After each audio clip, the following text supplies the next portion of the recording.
Here's a story out of Fredericton, New Brunswick. This report is from a newspaper there called the Daily Gleaner. I'm going to take you through it because it's fascinating and bizarre. It's about two of Trudeau's Syrian refugees, and I say those words with air quotes, Syrian refugees, because almost none of Trudeau's Syrian refugees actually came from Syria. They had already left Syria, in some cases many years earlier, and had already found refuge in Jordan, Turkey, or Lebanon. So they were not actually from Syria anymore, and they were not actually refugees anymore. But that's fine. Justin Trudeau is for open borders and mass unvetted Muslim migration, unvetted in any meaningful way, not even for basic skills like speaking English or French or having any useful job skills or education, or of course, cultural skills, by which I mean understanding that in Canada, we don't beat our wives. Here's the CBSA program branch vice president, Martin Bolduc, basically the senior officer in charge of these refugees, testifying to Parliament a couple years back about the source of these Syrian migrants, just in case you doubt me. Most of the 21,000 refugees that have made it to our borders were now housed in camps. They have been living in theater for a number of years, renting apartments. So I just want to that for the precision. They're not housed in camps administered by the UNHCR. Yeah, can you give me a breakdown? How many from camps? And I wouldn't be able to tell you the 21,000, how many, but very, very few came out of camps. Most of the people were already living in the countries where we are operating. Yeah. So they're not really refugees. Anyways, the mainstream media just loves doing stories on Trudeau's Syrian refugees to cheerlead them. Here was a beautifully produced video about the Rafia family who were just dumped in a small town in Atlantic Canada. Lazy husband, that's him there, Mohammed Rafia, who just sat on the porch all day, just smoking and drinking coffee. I mean, he looked lazy to me, but then again, he didn't speak English, and he had no marketable skills. He knew no one. He was clearly miserable. He had no friends, so his wife was miserable too, of course. She tried to make some friends. Anyways, it was a beautiful documentary on the family, just gorgeously shot. And that was published until, one day, look at this, Mohammed Rafia, there he is, was charged and convicted with beating his wife with a hockey stick for half an hour. And he said at court, and I'm not making this up, you can even see this in the headline there, he said that no one had told him you can't beat your wife in Canada. No one told him. And you know what, I believe him, because it would be Islamophobic to tell someone that. Anyways, huge news about Mohammed Rafia when he was a soft focus sob story about a Syrian refugee in a small town in Atlantic Canada.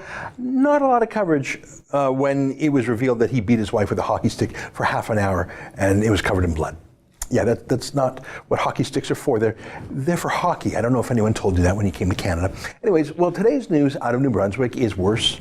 It's a mother and a father, Syrian migrants, who repeatedly threatened to murder their own daughter for various honor crimes. Now, let me quote a bit from the story. A Syrian refugee couple, upon learning their adult daughter was dating a non-Muslim man in Fredericton, threatened her with an honor killing, court heard Tuesday. Oh, just that. So they'll come to Canada, they'll take our free stuff, our free healthcare, our free welfare, subsidized housing, halal food banks, plain old cash, but their daughter socializing with a Canadian, that's haram, that's forbidden, it's dirty, it's dishonorable. They would murder their own daughter for disgracing them, for fraternizing with Canadians. Yuck, Canadians. Sorry, why did you come to Canada if you hate Canadian people so much? I'll read some more from the story. Crown Prosecutor Claude Haché said Bayan Ayoub reported to Fredericton Police Force in mid-February that her father, Ahmad Ayoub, threatened to kill her on 3 occasions. So Bayan is the daughter you see there. Both mom and dad threatened to murder her again and again. The first time was in April 2016, just 2 months after the family arrived in Canada, court heard, when the father became irate when he discovered Bayan had an iPad she'd won in a contest. He threatened to poison her food at that time, Haché said. Poison, eh? That's Dad of the Year material right there. That's a Trudeau refugee. That's unvetted mass migration from a rape culture that treats women as chattel. That's violence, that's anti-infidel bigotry. We hear the word Islamophobia a lot, but what do you call it when a Syrian migrant hates Canadians so much that he tells his own daughter he'll poison her if she hangs out with Canadians, even chats with them on an iPad? I don't know, what's that, Canada phobia or something? How about just someone who doesn't belong here and doesn't deserve our charity? Maybe he's better fit for Syria after all. They do a lot of that over there. But it wasn't just a heated comment in the moment. It's something he said again and again. Let me quote some more. The next threat came in June and July 2017, he said, when the family learned Bayan had met a non-Muslim man and was communicating with her through social media.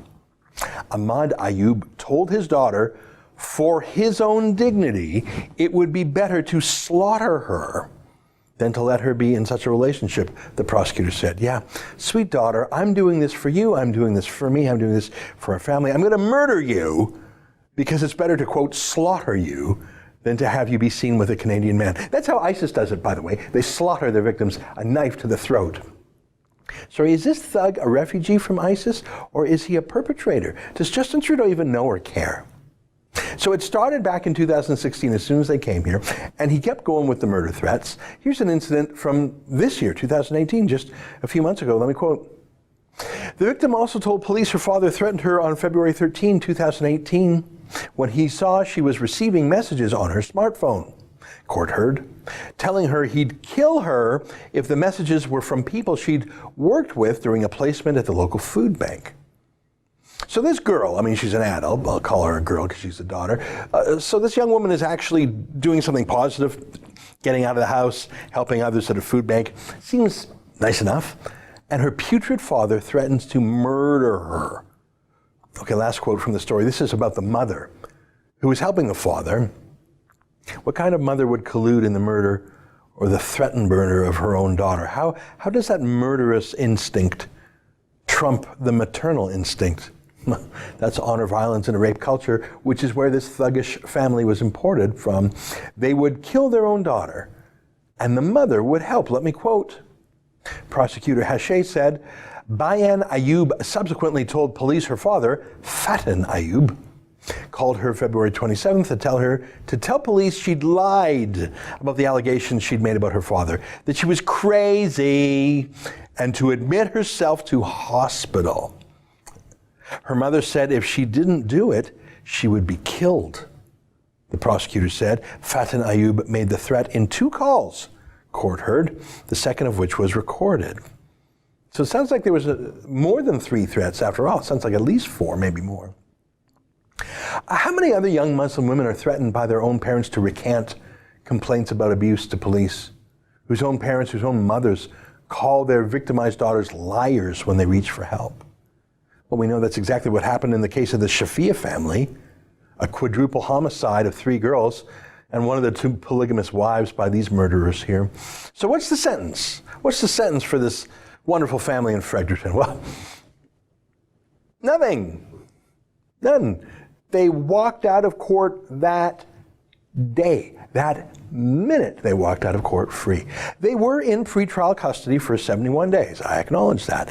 So that's enough, said the judge. I mean, it's all a big misunderstanding.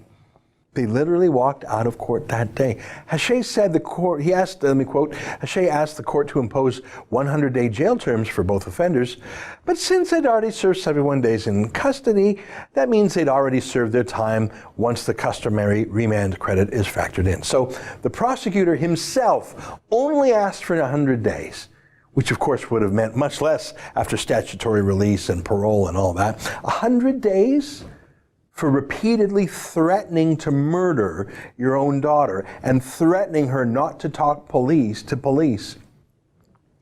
Well, of course, because they're Syrian migrants. And that's how they roll in a rape culture.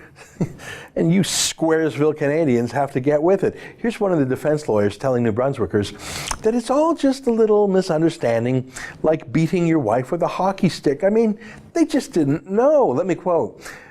this Lutz character, he's one of the defense lawyers. Lutz noted the charges were the result of cultural differences and the ongoing effort to adjust to life in Canada. Let me read some more. The language used was careless. Hey guys, you got to be careful you don't accidentally threaten to murder your daughter 4 times. The language used was careless in the extreme and bordered on reckless. It wasn't quite reckless, apparently.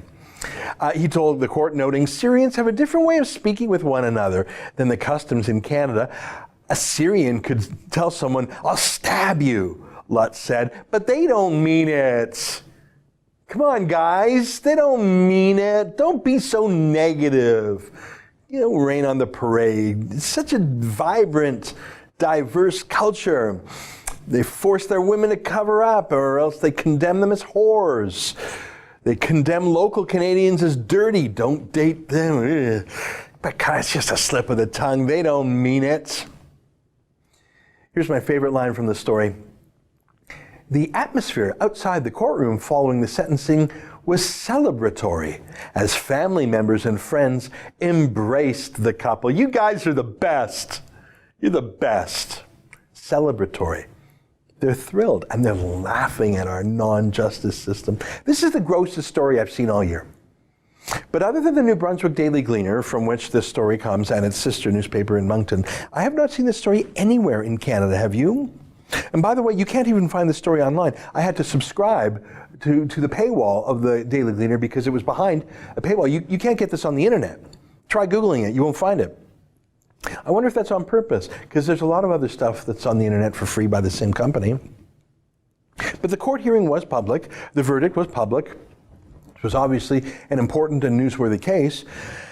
But not a peep about it anywhere else that I found. I looked exhaustively. It's not on the CBC's New Brunswick homepage.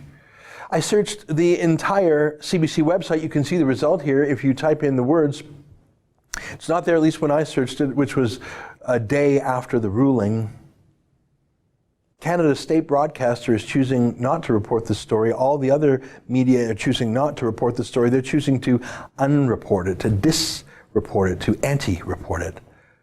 Just like they did when we published a story in 2016, I don't know if you remember, about how Fredericton schools are overrun by violent Syrian migrant kids. And by kids, I mean young men as old as 21, being jammed into high schools with young Canadian girls. The violence, the threats, the Islamic extremism, right there in the schools. Thousands of pages of documents from the schools about the problems that's causing, but the mainstream media refuse to cover it because it's against the narrative. Syrian refugees are poor souls who need our help. The only bad things about Syrian refugees are the Islamophobic racists. And you don't want to be an Islamophobic racist, do you? So shut up.